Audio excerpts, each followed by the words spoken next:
Oke, Assalamualaikum warahmatullahi wabarakatuh. Hey sob, balik lagi dengan Fikri yang pas. Oke, belum lama ini gue lagi sering banyak harus keluar jalan. Di mana sebelumnya udah lama banget gue nggak jalan-jalan jauh kayak gitu semenjak COVID. Karena rata-rata kerjaan gue lebih banyak via remote ya. Tapi ya memang dari akhir tahun kemarin gue harus banyak keluar lagi, jalan lagi, motoran lagi, dan nempuh jarak perjalanan ratusan kilo dalam waktu satu hari. Jadi akhirnya gue mutusin untuk ganti dan pensiunin helm gue yang udah cukup lama, satu dekade nemenin gue, dari yang eh, masih cakep sampai udah tipis kayak gini, yang udah segala bulukan nih, kalau lo mau lihat itu bulukan banget.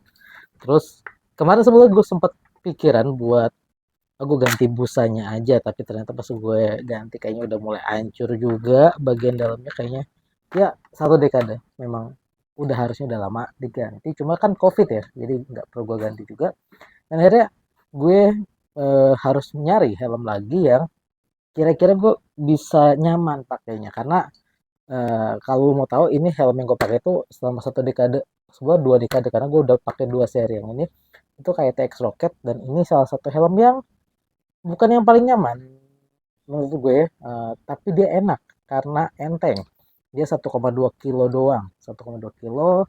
Ventilasinya bukan yang paling gue suka, tapi enteng. Dan entengnya itu enak ketika gue jalan jauh, dan wah itu enak, nggak capek. Nah, so gue akhirnya harus cari helm baru yang kira-kira, tapi gue pengen ganti gitu. Gue pengen ganti, gue nggak pengen pakai X-Rocket lagi, karena ada case kemarin gue sempet sirkulasi udara yang mungkin kurang, karena mungkin udah lama juga, dan apa ya, akhirnya gue kurang, anggaplah kekurangan oksigen, dan akhirnya gue ngantuk.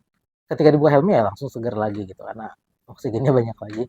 Anyway, akhirnya gue coba cari lagi kalau mana lagi, dan gue berpikir untuk balik ke full face yang agak proper, yang nggak mini kayak X Rocket ini, tapi harus lebih enteng juga, atau paling nggak ya nggak terlalu jauh, jangan 1,5 kilo juga kayak yang sebelumnya.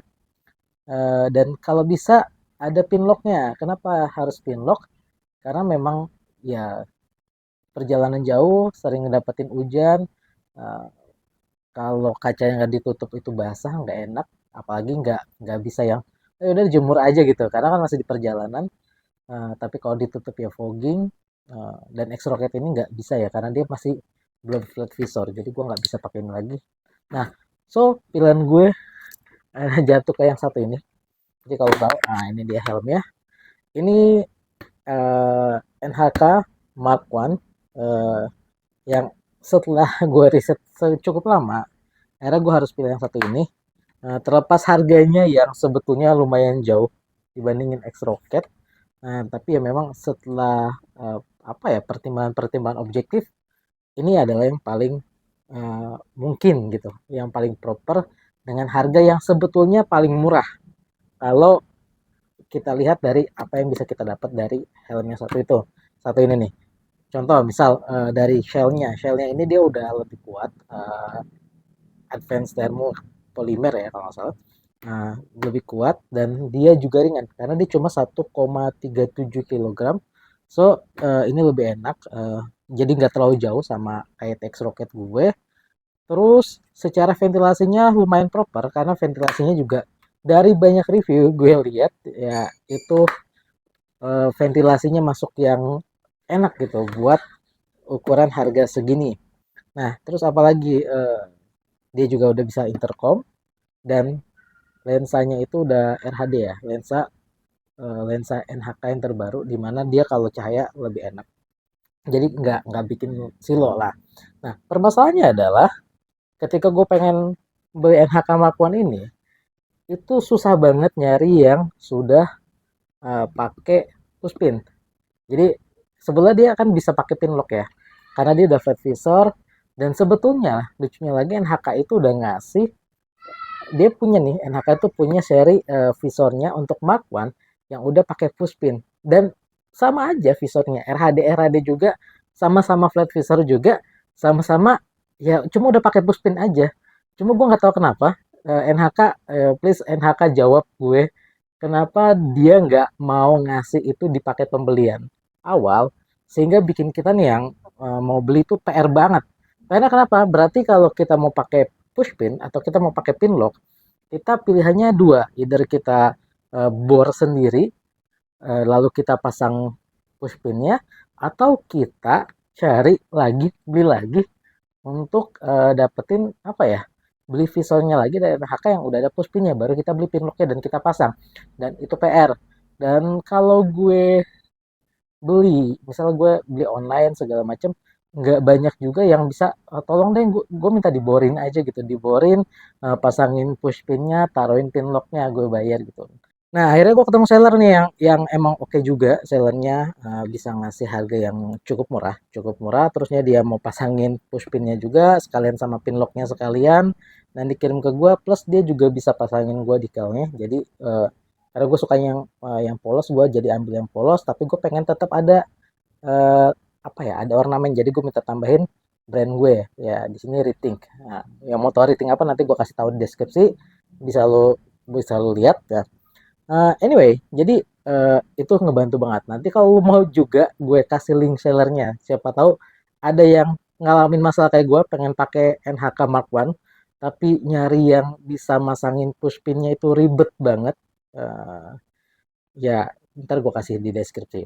Nah, balik lagi ke helmnya. Helmnya so far first impression gue pakai ini enak, nggak terlalu berat, apalagi dibandingin X-Rocket gue, dan ternyata pas gue ukur-ukur dimensinya juga nggak, ya beda lah. X-Rocket itu lebih kecil tapi ternyata nggak sejauh itu.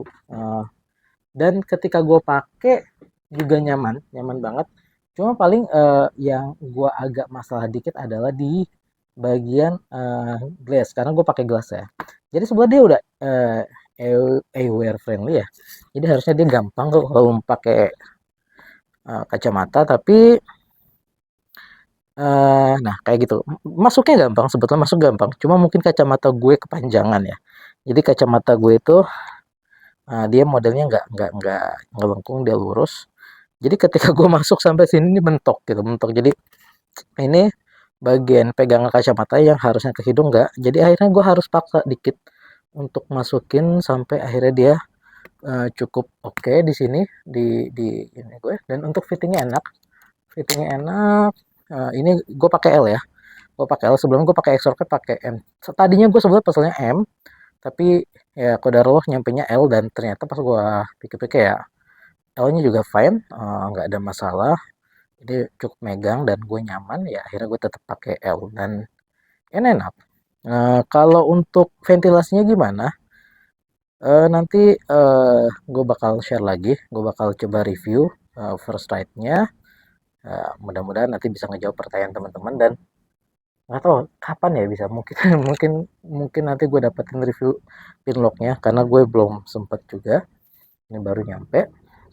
Tapi ya itu, so at least untuk first impression ini oke banget sih, dibandingin ya upgrade jauh sebetulnya dari X-Rocket yang sampai sekarang. X-Rocket itu kayak yang murah gitu, untuk full face paling murah, bahkan bisa lebih murah X-Rocket ya daripada Digimaru gitu. Tapi ya cuma ya memang ini memang upgrade harganya lumayan oke, tinggi juga, tapi ya mudah-mudahan sepadan. So itu dulu uh, review gue sedikit, cerita gue sedikit tentang Mark One dan dilemanya, dan entah kenapa NHK nggak kasih puspinya di awal. Tolong dijawab kalau ada petinggi-petinggi NHK yang apa yang dengerin videonya, karena ya kayak dikasih helm bagus, murah, nyaman dan lain-lain, tapi kalau lu mau pakai optimalnya tetap akhirnya nggak segitu murah juga gitu. Kecuali tadi lu dapetin yang bisa beresin itu dan beres gitu sampai lu udah enak tanpa lu nambah harga yang terlalu mahal. Oke, itu dulu dari gue. Mudah-mudahan infonya manfaat. Gue pikir undur diri dulu. Assalamualaikum warahmatullahi wabarakatuh.